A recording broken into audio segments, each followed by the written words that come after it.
Today I'm with Peter Briggs. So Pete, how did you get into the motor trade or whatever in the first place after you left school? My father ran a big laundry in Slough, and behind it there was a Ford dealership. And I didn't know what to do, and I went in there to start as an apprentice. I wasn't a very good mechanic. I was okay, and after about a year they moved me into reception. But my brother had converted armoured cars for a chap called Roy Winkelmann, because Roy was an English guy who went to school with my brother, went to America, did the armoured car business over there, came back to England, set it up in England for the first time ever, and my brother lined the trucks. Well, anyway, Roy then bought a Lola Junior and then started racing. My brother used to go with him, and so we had this long connection with Roy Winkelmann. Well, when I was working in the garage, Winkelmann Racing was running, and I knew them quite well, obviously. And in fact, my girlfriend started working there as well, working for Alan Rees. And they then decided they wanted an extra person on the team, because in those days, although they were running Formula One drivers, for example, Jochen Rindt, there would only be one mechanic on each car and nobody else. In F2. In F2. So Winkelmann's at the time were winning everything, but they were wanting an extra person. So I was asked, because I knew people obviously, to go and work with them. And there were two New Zealand mechanics. There was the wonderful Pete Kerr and Johnny Martin at the time. And we were running, when I started in 68, we were running Alan Rees and Jochen Rindt in the Brabham PT 23Cs. And that's where I started as a young lad working with the two mechanics. And you weren't doing anything specific on the cars, it was just helping out around... Helping. I was doing all the paperwork, carrying the Brabham spares for other teams as well. Mm-hmm. But then, working on the car, cleaning them, helping them put fuel in the cars, all this general dog's body sort of go for stuff. Gradually. Yes. And that continued the following year in 69 when we were running then the Works Lotuses as such, which weren't particularly good cars. And then we were running what drivers? Rindt and Graham Hill, a lot of the events. But we had John Miles in the car and other drivers as well. Alan Rees at that stage stopped and was getting more involved in the management side. But what was happening was that March Engineering was being formed. And in September that year, I joined March as one of the first people with Pete Kerr. And so there were about 6 of us at March. So was Winkelmann sort of gradually running down at that point, or did he keep going? No, Roy wasn't really involved in it. He had a spare parts business and selling accessories all over the place, aerosol paints and things. And if you look at Jochen Rindt's helmet at the period, I used to paint it for him. He used to come in and throw me a white bell helmet and say, Briggs, paint it.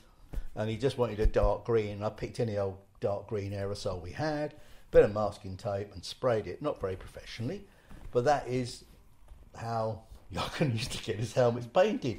And if you see, some of them are pretty scruffy and they've got lots of white marks. But in those days, people didn't really care. Right. So anyway, Winkelmann's then was as such, the racing team, Roy wasn't involved with, in all honesty. It was all down to Alan Rees. And then we all left to go to March, and obviously then there was no race team at Roy Winkelmann Racing because we'd all gone. And we formed March, which was the most exciting time ever. Yeah. So, because obviously in 69 they'd done, was it the F3 car, the March, the one-off prototype? The end of the year, yes. And then straight into F1. Yeah, it was everything. So, well, the 693 was actually built in Graham Coker's back garden in Twyford, and I lived around that way. And it used, which way it is, Brabham front uprights and Lotus rear or vice versa. Right. And obviously I supplied the Lotus stuff to them because we had the spare parts and business, I think. So it was, it was basically Winkelmann Racing. So then predominantly. Robin Hood decided to jump straight to F1. Yeah, well, we did everything. It's where the market was, really. So who joined the team at the same time then at the start? Would that have been Bob? God. Bob came a bit later. Was it? Right. Yeah, because he was mainly involved with Andretti. Well, that's right, he was. So they came along with that. Initially it was the fabricators like Thompson, and there was Pete Kerr and Ray Wardell, who actually was mechanic for 693 initially from Graham's place. Right. So yeah, it's hard to remember all the people who were there, but there weren't many of us. And my job, being the last person, was to drive the van. Right. And you'd just drive all over England, collecting castings, taking to a machine shop, collecting rose joints, coming back. And the next person who was employed then got the job, which was such a relief. So you went up one step. Yes, because you were doing ridiculous hours, ridiculous, all over the countryside. And of course, very few motorways in those days. But that was a very, very exciting time. And we had one factory up there in Murdoch Road, and I remember then getting the second unit, next another 3,000 feet. Oh, we need some toilet rolls. Oh, we need this, we need that. And you'd all have to rush off and stock this extra unit, and then you got the third unit. So it was very exciting times. How many people employed? Let's say the first year or the very start. It expanded. 10 of you? Oh, initially it was like less. Yes, but it was going up every week. Of course. Really. Was it? Yeah. Literally. Well, it had to, because September was the first time it really started, and in January we had 4, 5, 6 cars in South Africa on the Formula 1 grid, and we were doing Formula 2 and Formula 3 and Can-Am. It was just mental. And there was tons of non-championship stuff too, wasn't there, at that point? It was crazy. Well? It was crazy. Yeah. But I ended up, that year, they put me in charge of running the Formula 2 team, which was Ronnie and Malcolm Guthrie. Right. And Malcolm basically funded it. It was run from the factory. But Malcolm supplied the truck and paid for basically his car and put money behind Ronnie and all this sort of stuff. Yeah. And the car was dreadful. Absolutely awful. Great big tank of a thing. But Ronnie being Ronnie, he was just exceptional and pulled something out of the bag all the time. That's where Keith Layton started working on it. Yeah. And Keith had come from Cosworth, where he'd worked with Robin on the four-wheel drive car. And then we, so it was an interesting season, I must admit. And then, how many races have you done, Pete? We did the whole Formula 2 season. That's quite a lot, wasn't it? Yeah, it was a busy old season. Yeah, I can't remember. European F2. Yeah, European F2 with Ronnie. We never had any real success with it. I mean, Rouen, Ronnie drove brilliantly, but it was all down to Ronnie. And then we spent a lot of time then in the winter of 70, beginning of 71, on the new cars, the new March 712, and we tested constantly all over the place. And literally, Silverstone, just about wore Silverstone out, going round and round with Ronnie. And then that car was very successful. When did Beaky join then? That was about that point? Beaky was, he was basically in the Formula 1 side. Right. So I kept away from that as much as possible. I looked after Formula 2. Right. And that year, of course, March wanted to earn money. We actually we had a 5-car works team under me. And it was Ronnie, Nicky Lauder, Jusso, Jarrier, Mike Beutler.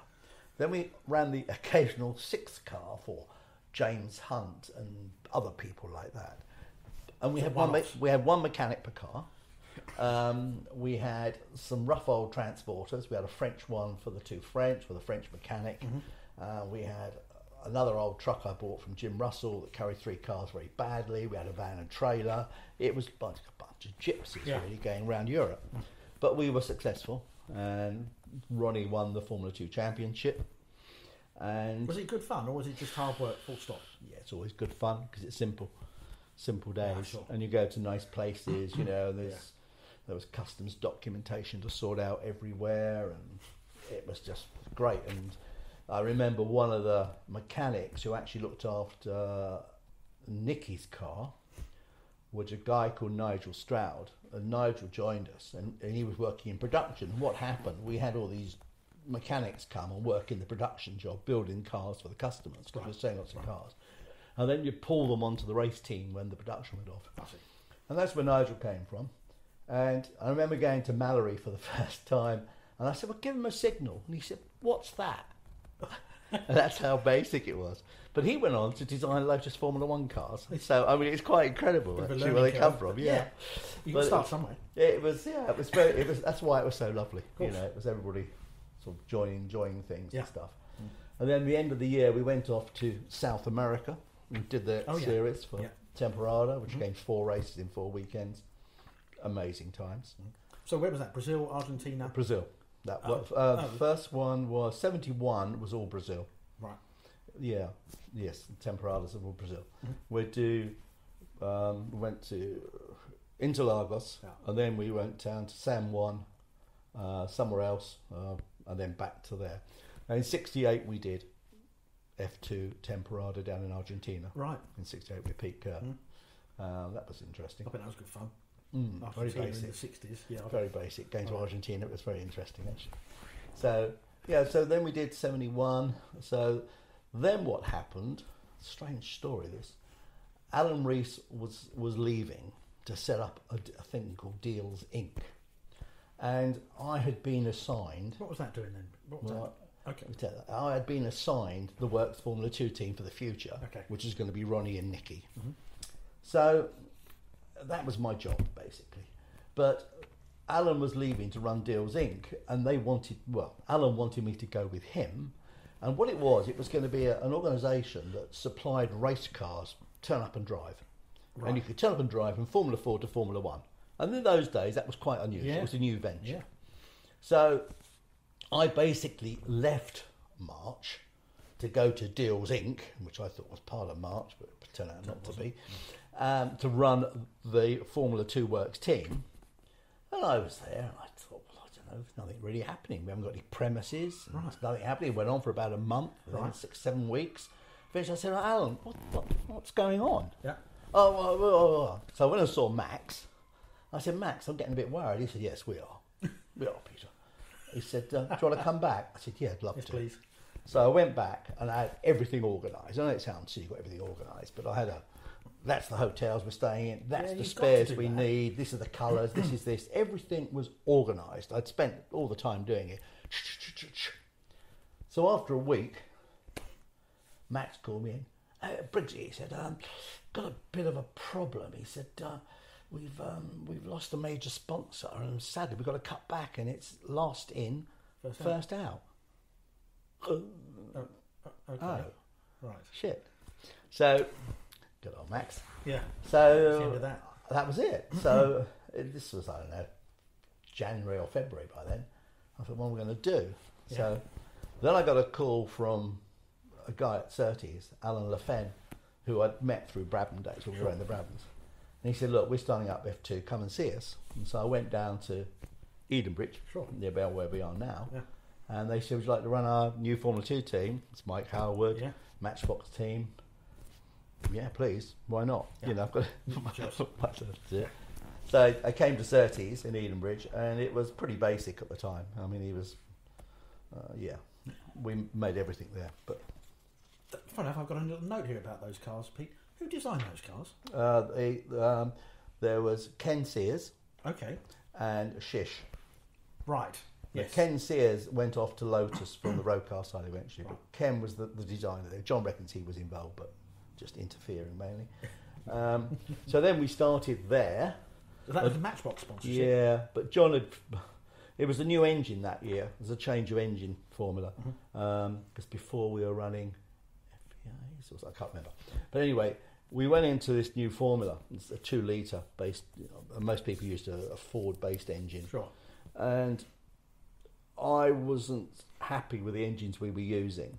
I mean, he had done a deal with 2 or 3 people, and they were all, I think Westbury was involved, all these odd people, because I was a great fan of Brian Hart. And after about 2 or 3 races, I said, John, I convinced him to put the Brian Hart 1835 smaller engine in. Right. And from then on, we had success. And Mike won the championship, which is a great thing. Yeah.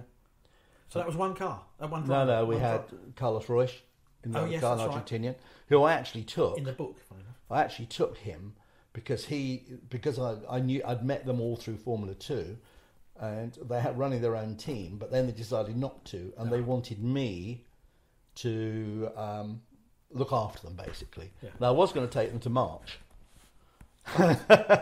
Thanks a lot. Yeah, we're not going to do that. No, so I took him down to Surtees, and he drove for Surtees. But we also ran Carlos Pache at times. Yeah. He was a brilliant driver, and things like that. But at the end of the year, we went to the South American Series, to Argentina. Brazil again. Yeah. And we raced there, and we ran Pache and Mike and another guy. No, we ran Duarte, another guy, I think. Right. But it was the first time that the Brian Hart aluminium 2 litre engine was used. He built his own engine. And we also had a new car, the TS15, so we put it in that. And we ran it out there. And one of the things I always remember is we ran in one race, one weekend with this engine, and Brian wanted it back. So we got it out, and I took it to this different airport, not the main airport, don't know how I did it in those days. And we got it flown back to England. It was rebuilt, flown back, and I got it back in the car. Now, when you think about it today, it's easy. You phone up DHL. Yeah. But in those days, No, forget it. of course not. So how we managed to do that, I don't know. Again, it's successful. That was good. And then, of course, my good old friend Max. Turns up. Love him to bits. Peter, he said, could you come and see us when you come back? I said, why? He said, well, I think we should come and have a meeting. Okay. So I went and saw him in London. He said, right. He said, we want to win the Formula One World Championship. Sounds good. He said, we're going to have a one-car team. He said, you're going to have Pete Kerr, another mechanic, blah, blah, blah. It's Chris Amon. Right. He said, and we want to put full effort into it, and we want the best of everything, and we want you to run it. I said, fair enough. Sounds good. So I said, yeah. He said, yeah. I said, right, I want £3,750. I've actually got a letter of this. Oh my goodness, that's too expensive. I said, if you want the best, you said I'm the best. That's what it is. Oh, okay. So I came back to John. I said, look, I've been offered a job at March. I said, I don't want to go. I'm really, really happy here. I said, you will never be able to match what they've offered me. Offer me a bit more, and I'll stay. Mm-hmm. And I was having lunch with him at his house with his wife at the time. Oh, no, I don't think... I said, well, I'm going to have to go. I'm sorry. In that case. I mean, I don't want to, but yeah, I'm leaving, you know. Yeah. So I did. I went back to March and back to my best mate, Pete Kerr, who I'm awesome with. And we were going to run the... Pete was with Ronnie before, with this 721G. That's right. And we were running a variant of that for Chris, and we thought, yeah, this could be a good little team, you know, a little single car truck, and it all set up. About 2 weeks later, Peter, can I go to see me? We've got a problem. What's that? We haven't done the deal with Chris, so we're not running Chris anymore. Right. Okay, we're running it. Well, I'm not sure yet. And of course, he ended up as Jarrier. Yeah. Good old Max. And I think primarily, I'm not praising myself on this. I think what he wanted to do was to disrupt the Surtees empire, because they were then selling all the cars, production cars.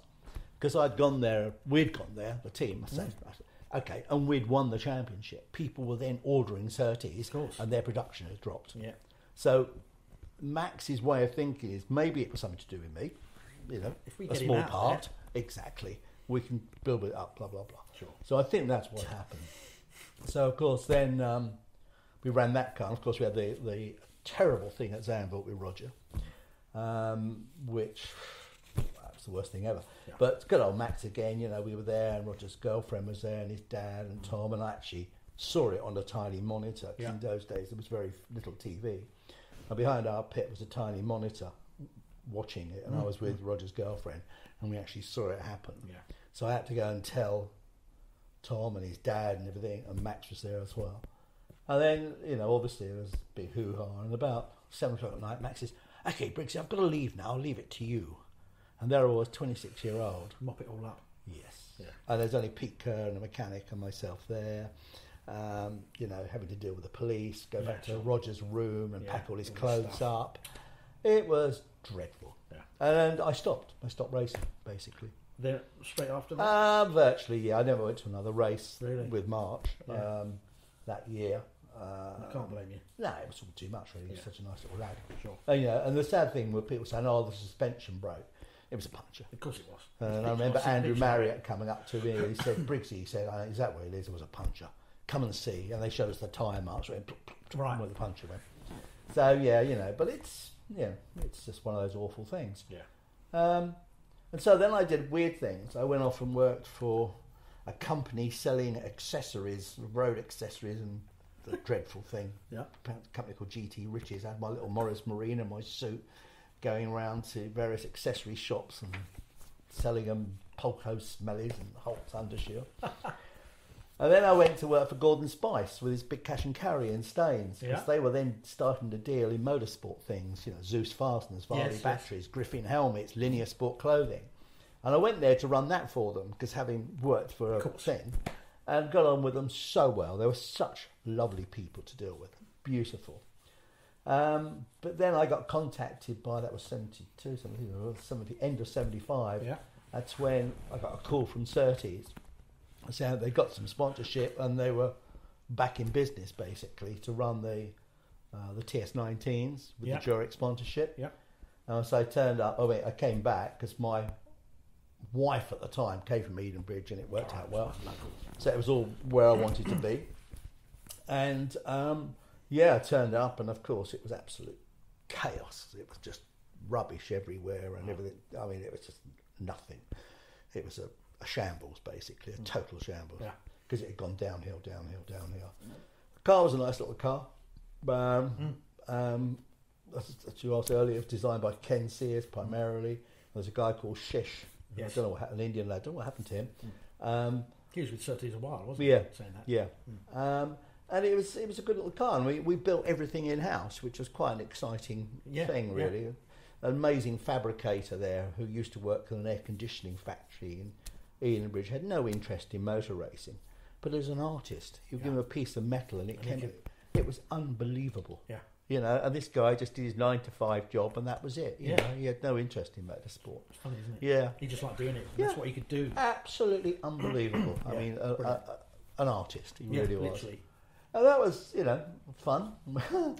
So we were down there with Alan Jones. Right, I was going to say, which cars did you have for that? Alan Jones, Brett Lunger. Right. I remember we finished the first car, and... Was this the Beta Tools? No, this was Durex. Oh, that was, sorry. That's it. The white ones. We went off to Brands Hatch for its first race, and we worked all night. And... Like you do. Yeah, and we were running late, and so I went ahead and grabbed the scrutineers and a couple of Edenbridge lads. I said, look, we're in trouble, boys. We're going to miss scrutineering because it's very basic in those days. Sure. Can you help us out? They said, when's the truck coming? I said, be here in half an hour. They said, okay, we'll wait for it. And as we were unloading out the truck, they scrutineered it and put a sticker on it. Alan Jones got in, drove through the tunnel and straight into practice. And of course, that's the race he actually led, which is very special. Yeah. First time the car turned a wheel, so it's very, very, very good. What was Jonesy like to work with at that point? Obviously, that was very early for him. Yeah, it was. He was quite a lad actually, and he had this Australian wife, Bev, who was awesome. She was great fun. Obviously, never got on with John because John didn't understand that the way to be successful is you have to look after your drivers. He didn't understand that, and most professional top racing drivers are useless at team management because they don't see it. They don't think you can manipulate a driver's brain to make him go faster. They just don't see it because they don't believe it. And John was one of those guys. He was very stubborn, and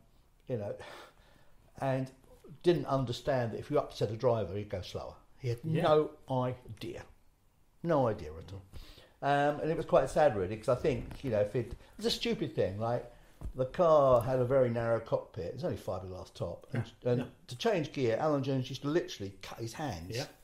And he said, can we have a bubble in there? I said, I can't see why not. John was no way, we're not doing that. It will upset you. Why? But immediately then, Alan was negative. Yeah. Well, they won't even do that for me. Yeah. Yeah. So, you then get to the stage of, no use asking then, is there? That's right. Yeah. Why bother? I'll just do my job and that's it. Yeah. And it was very, very stupid of John, but that's how he was, basically. Sure. So that was 76. Yep. Right. And you were there at Surtees all the way through to the end. Yes. So to the very end. Was it sort of from that point? Even from that point, was it a gradual? No, it was actually building up a bit. Actually, was it? In '77 we had the Beta. We got Brambilla. Yeah. The trouble was John was still trying to do everything on the cheap, and we had some of the engines done by Swindon, but he had his own bloke in the scruffy little shed down there, and the guy spent more time in the pub than he did there building DFV engines. So you knew you weren't getting the very best. There's things like that. It's just you shouldn't be doing it that way. Right. Yeah, if you're going to do it. Yeah, you only had to keep going to Swindon and let them do all your engines, or something. Yeah. Because they were fine. But I think John held it back in some ways because of his, being so strong-willed about things and not accepting things and stuff like that. He got on well with Brambilla because they spoke Italian, and that sort of things. But we all know Vittorio was a bit of a hothead. There's some lovely stories from him.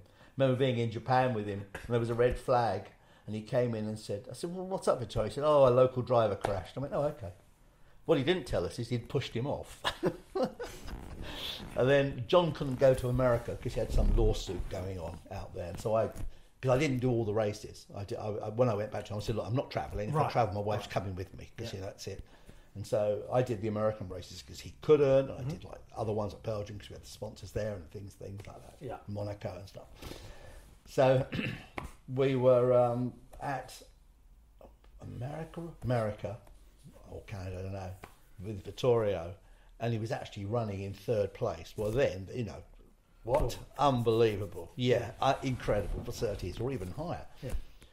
And then he went off. Well, actually, he came in, and we walked back, and we said, what happened? He said, oh, the oil. And we thought, oil pressure. Right. No, he went off on oil, which had been there for half a race. Yeah. And he was pushing too hard.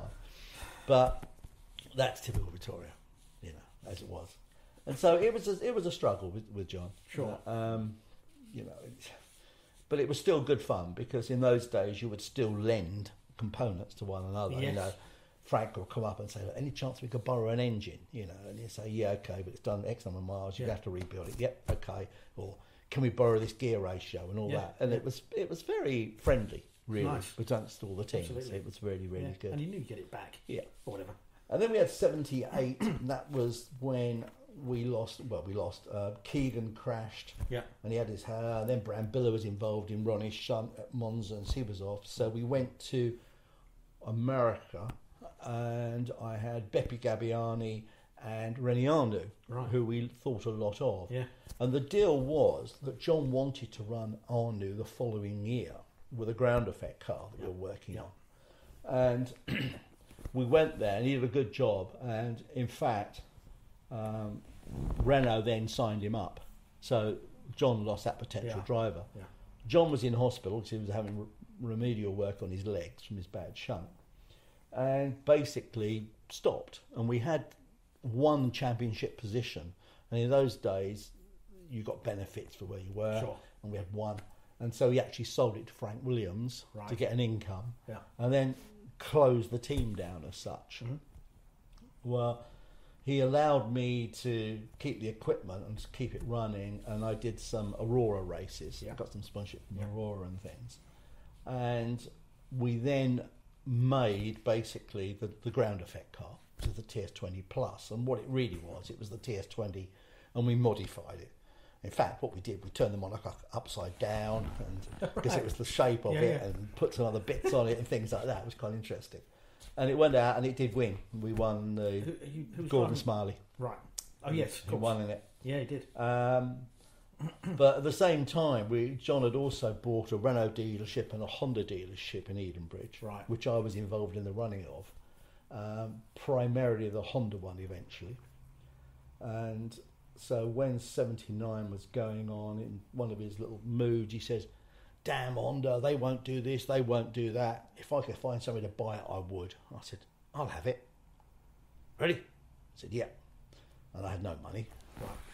But what I basically, because then it was very small. I mean, the Honda dealership then, I think there were like 4 or 5 of us, that's all.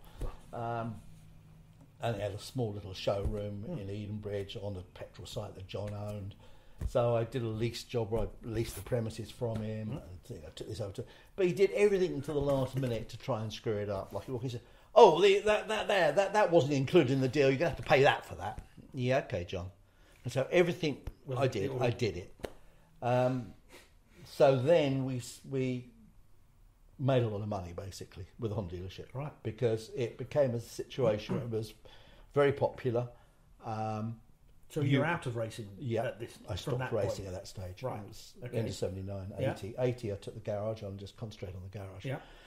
And we built it up to sell over 200 new units a year. I moved premises and that sort of stuff. Ended up with another one in Tunbridge Wells. So I had 2 dealerships going. Mm-hmm. And it was the period where Hondas were very well thought of. No discounts being given. Right. We were earning 17% on them, which is a good margin. You would come in and order one and wait 2 months for it. Right. So it was money for old rope. Yeah. It really was. They sold themselves. Yes. So that built up and up and up.